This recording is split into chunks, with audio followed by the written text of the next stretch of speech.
ஒட்டுமொத்தமாக இந்தியா முழுக்க 7 மாநிலங்களில் 13 சட்டமன்ற தொகுதிக்கான இடைத்தேர்தல் நடக்கிறது.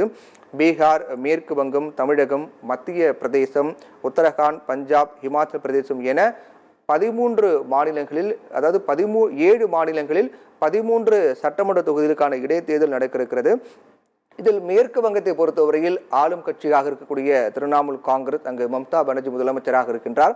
அங்கு மேற்கு வங்கத்தில் தான் அதிகபட்சமாக 4 தொகுதிகளுக்கு இடைத்தேர்தல் நடக்கின்றது. இந்த 4 தொகுதியை பொறுத்தவரையில் ராய்கஞ்ச், ரெனகாட் தக்ஷின், பாக்தா, மணிக்தலா ஆகிய 4 சட்டமன்ற தொகுதிகளுக்கான இடைத்தேர்தல் மேற்கு வங்கத்தில் நடைபெற்று வாக்கு எண்ணிக்கை தற்போது நடைபெற்று வருகிறது.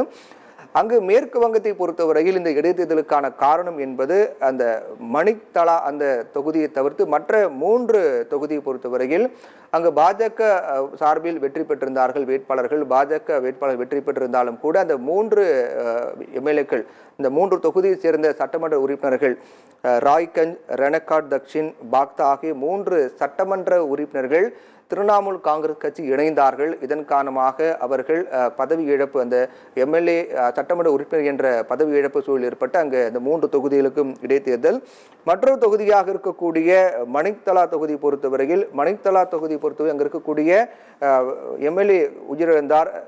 சதன் பாண்டே என்ற சட்டமன்ற உறுப்பினர் தான் அவர் உயிரிழந்தார். இதன் காரணமாக ஒட்டுமொத்தமாக இந்த 4 தொகுதிகளுக்கான இடைத்தேர்தல் ராய்கஞ்ச், ரெனகாட் தக்ஷின், பாக்தா, மணிக்தலா ஆகிய 4 சட்டமன்ற தொகுதிக்கான இடைத்தேர்தல் மேற்கு வங்கத்தில் நடைபெற்று முடிந்து வாக்கு எண்ணிக்கை நடக்கிறது.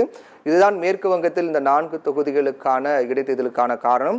இந்த 3 தொகுதியிலும் ஏற்கனவே பாஜக வெற்றி பெற்றிருந்தாலும் கூட தற்போது அந்த 3 தொகுதியிலும் வெற்றி பெற்ற எம்எல்ஏக்கள் திரிணாமுல் காங்கிரஸ் கட்சிக்கு சென்றாலும் கூட மீண்டும் அந்த 3 தொகுதியும் தாங்களே கைப்பற்றுவோம் என பாஜக உறுதியாக தெரிவித்து வருகிறார்கள். அது பாஜகவுடைய கணக்கு அங்கு ஈடுபடுமா அல்லது மம்தா பானர்ஜி அங்கு மாற்றத்தை ஏற்படுத்துவார்களா என்பதை நாம் இந்த தேர்தல் முடிவில் தான் தெரிய வரும்.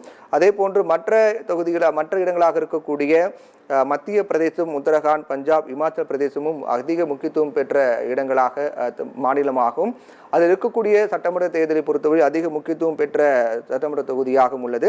இமாச்சல பிரதேசத்தில் 3 தொகுதிகளுக்கான இடைத்தேர்தலும், உத்தரகாண்டில் 2 தொகுதிகளுக்கான இடைத்தேர்தல் நடக்கிறது. பஞ்சாபில் 1 தொகுதிக்கான இடைத்தேர்தல் நடக்கிறது. அதே போன்று பீகாரில் 1 தொகுதி, தமிழகத்தில் 1 தொகுதி, மத்திய பிரதேசத்தில் 1 தொகுதி என ஒட்டுமொத்தமாக 7 மாநிலங்களில் 13 தொகுதிகளுக்கான இடைத்தேர்தல் நடத்தப்பட்ட அது முடிவுகள் வெளியாக இருக்கின்றது. இந்த தேர்தல் முடிவுகள் மக்களவைத் தேர்தலுக்கு பிறகு நடக்கக்கூடிய காரணத்தால் அதிக முக்கியத்துவம் வாய்ந்ததாக பார்க்கப்படுகிறது.